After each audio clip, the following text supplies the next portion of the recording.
President Trump's sweeping new tariffs are now in effect after months of Trump urging foreign nations to make a deal. Lucas Tomlinson live in Washington with the details. Lucas, good morning to you. Well, good early morning, Carly and Todd. President Trump posting late last night about the tariffs. Let's read it for you. It says, it's midnight. Billions of dollars in tariffs are now flowing into the United States of America. And the president says this is just the beginning. We've really just started. This is just in its infancy. So we have a great country. We have a country that is going to be very rich. The tariffs will be between 10 and 41% applied to nearly 70 countries. These import taxes will reach a level not seen in this country in nearly a century. Americans can expect to pay an average of 18% more for imported goods.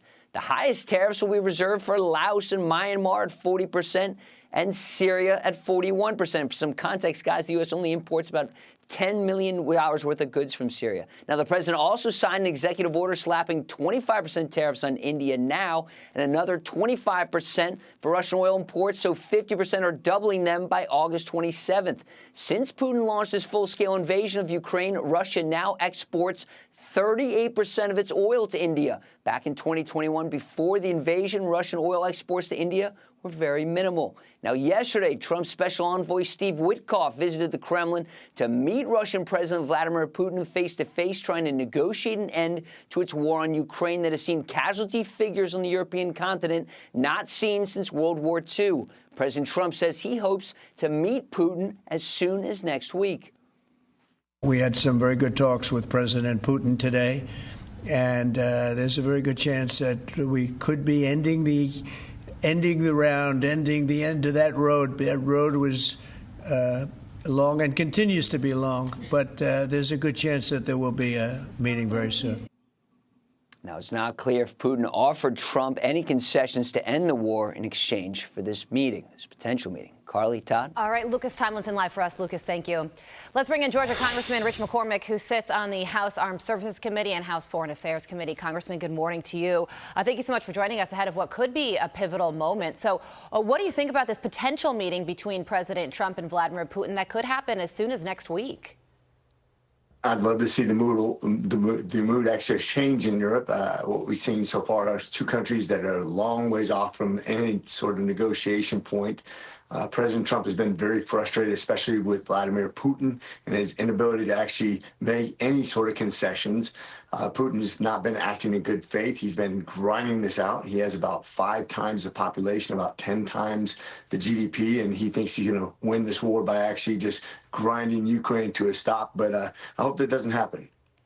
Yeah, the other element that could that's a factor here is President Trump's track record. I mean, if you look at it, he gave Iran 60 days to make a deal. On the 61st day, he gave the green light to Israel to attack. And closer to home and impacting Putin much more is what happened yesterday with the secondary sanctions that he placed on India for purchasing Russian oil. He said he would, and he did it.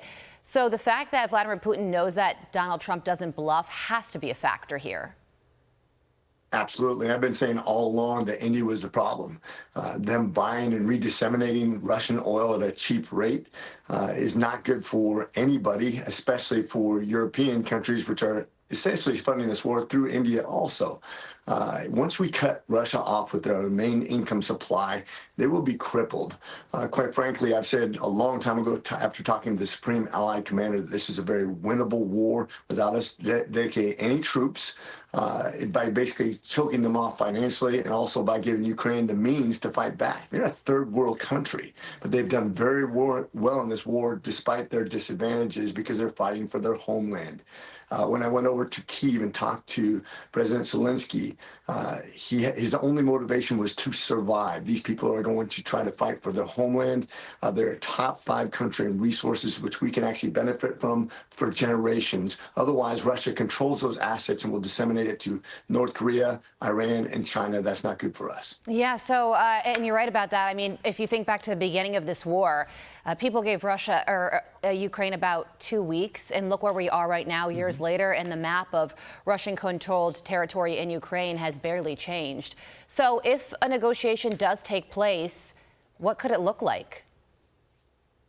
That's a really hard thing to suppose. Obviously, I think Russia is going to keep Crimea. The question is, will they keep the land that they've already grabbed in the eastern portion of Ukraine? What does that look like?